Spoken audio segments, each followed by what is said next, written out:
good day po mga kaibigan, mga boss, and welcome back sa GCT Moto. Panibagong vlog na naman sa Marso 27 ng umaga. Ngayon napapanahon na ikaw ay tumambay dahil Honda Beat na ang gamitin natin. Mag-Honda Beat na tayo ngayon papuntang trabaho dahil wala masakit na ang gasolina. Talagang mataas na ang gasolina ngayon. Every week tumataas ang gasolina. For daily commute natin ay balik Honda Beat na tayo. Natutulog na ito Sa 2024 model niya, ang odo niya ay tingnan natin sa 10,000 pa ito Yun nasa 10,360 pa lamang. Ayan, warm up natin. Patulugin muna natin si MT-09 dahil masakit na talaga ang presyo ng gasolina. Hindi man siya masyadong malakas kumain ng gasolina si MT-09. Average siya ng mga 19 to 21 km per liter, pero compare mo sa Honda Beat, mas matipid ang Honda Beat. Nag-average ng mga 50 to 60 km per liter si Honda Beat. So ganun siya katipid, kaya mas practical na mag-scooter na lamang tayo. And ayun, masakit na talaga ang gasolina ngayon. So ayun po, samahan niyo po ko sa araw na ito papuntang trabaho, and welcome back. Maraming salamat po.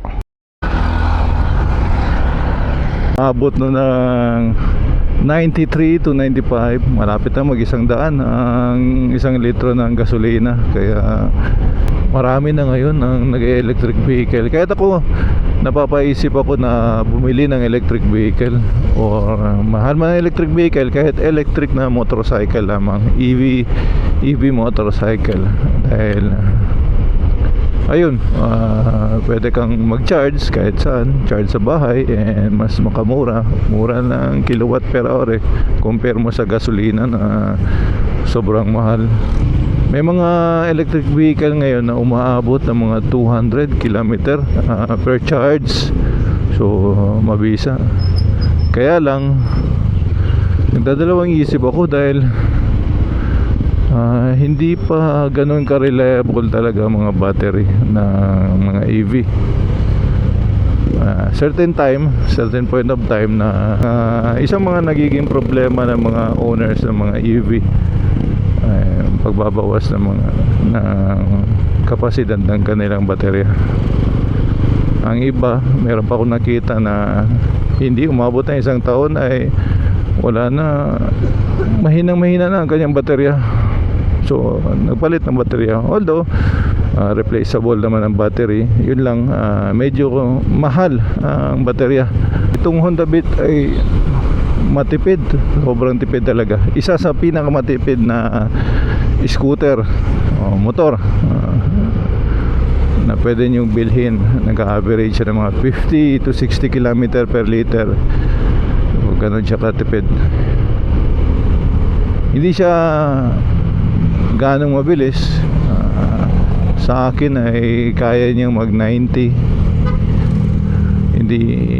Hindi aabot ang 100, pero okay na yun dahil matipid naman siya.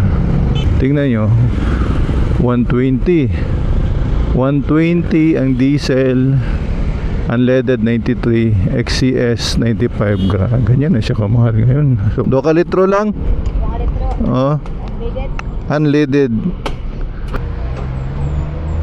Ni Saka karon si Mana no.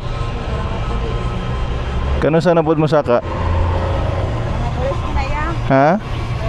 Martes? Grabe.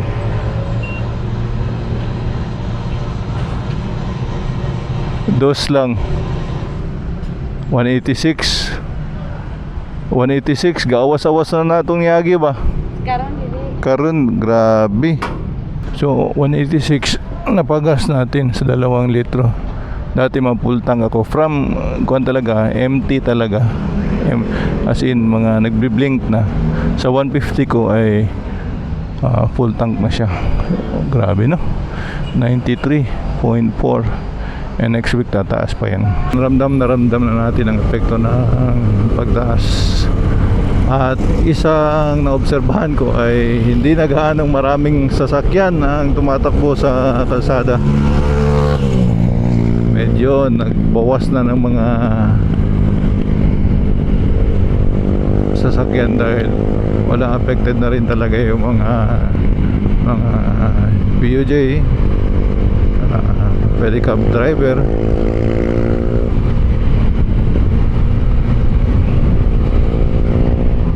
Mainam na mabisa kung ang gamit natin na service ay yung mga matitipid.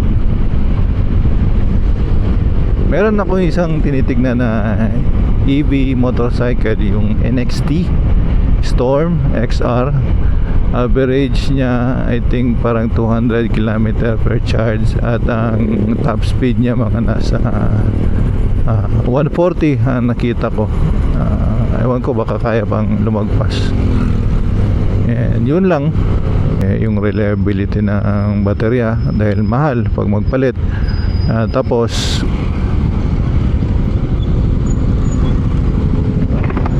range anxiety pag nag-travel tayo na malayo. So kailangan nating mag-stop over para mag-charge, and it takes time pag mag-charge na baterya.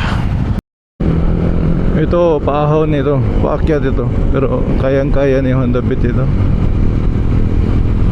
Malakas siya sa 110cc, at number one na maganda sa kanya ay matipid. Matipid siya. 50 to 60 kilometers per liter ay sobrang malaking matitipid mo yan. Noon pa lamang ay Honda Beat user na ako, from carb to hanggang yung mga sumunod na version ay tinatangkilik ko talagang Honda Beat dahil matipid. Pero yung carb, sobrang lakas sa gas yun. Nung lumabas ang FI ay grabe niya katipid, kaya nagustuhan ko si Honda Beat. At maliit lang, madaling dalahin, madaling isingit, maganda rin ang kanyang itsura. Very cute. Yun lang, cute din ang kanyang storage, U-Box. Pero for daily commute ay maganda siya. Nakaka-overtake tayo ng NMAX. Yan o, paakyat ito paakyat ito dito sa Las Terrazas, pero almost 80 ang takbo natin. Hindi pa yan full throttle. Maganda mag-Honda Beat. And itong version ngayon V3 ay meron na siyang charging port para kung may cellphone ka ay i-charge mo. Maganda ito sa mga Grab rider, angkas, kailangan nagcha-charge palagi ng cellphone. Hindi mo na kailangan magpakabit ng auxiliary na pang-charge. Sarap ng panahon, no? Sarap sanang magmotor ng malaki, kaya lang wala, masakit na sa bulsa. Ang mahal na.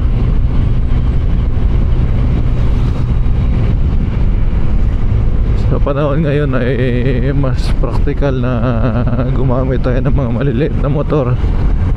For electric vehicle, minor tayo. Merong speed detector, yung kumikirap-kirap. Ibig sabihin, napipicturean siya.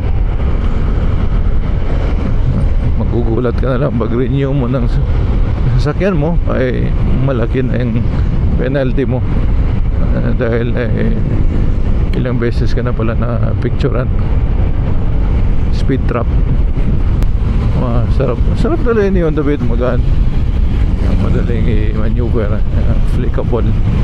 Dati naiikot ko na ang buong Cebu gamit ang Honda Beat. Yung car pa yun Ito ang magtuod flyover sa Caltex. Magkano? 121 ang diesel, 94 ang gas, and 97 ang special. Grabe. Next week yan, lahat 100, mahigit 100 na. Hindi, may Petron din dito. Silipin natin kung magkano. nasa 120 din ang diesel, and 93 unleaded, 96 special or premium. Grabe na, wala nang mababa pa sa 90. May mga mangilan-ilan din na gas station na nag-close na dahil wala na daw silang supply. Ewan ko lang kung totoo yung sinasabi na 50 days na lamang ang supply ng gas natin sa Pilipinas. Anong gagawin natin pag wala ng gas? Maglalakad na lang. Ayun o, sa Shell 126, 97 unleaded, 104 ang premium. Grabe. Dapat kalkulado, planado ang bawat lakad para hindi masayang ang gasolina natin. Standby na tayo sa bahay, antayin na natin na bumalik sa normal, kung babalik pa sa normal. Yun ang tanong, kung babalik pa sa normal. Madalas pag may rollback ay sentabo lamang ang inaatras. Kayo, ano bang gamit yung sasakyan ngayon? Motor. Matipid ba sa gas o napapaiyak kayo sa gas? Ito dito sa Fusion 126, 96, 101. Grabe, high honor. Champion. Dati 7-Eleven, bili tayo ng kape. Ayan sa may Phoenix. Wow. Tawid tayo. Sorry, kailangan kong bili ng kape. Magkano dito? 126, 95. Champion pa rin. So hanggang dito na lang po. And kamusta kaya ang araw ninyo na mahal na rin ang gasolina sa mga bayan ninyo? And uy! Magpalit kong kape. Palit kong kape. Duty ka? Sama sa trabaho. So ayun, hanggang dito na po mga kaibigan, maraming salamat po. So thank you very much sa pagsama ninyo ngayong araw. Mag-isip-isip na tayo na magtipid. So ayun po, maraming salamat po. Thank you very much. Paalam.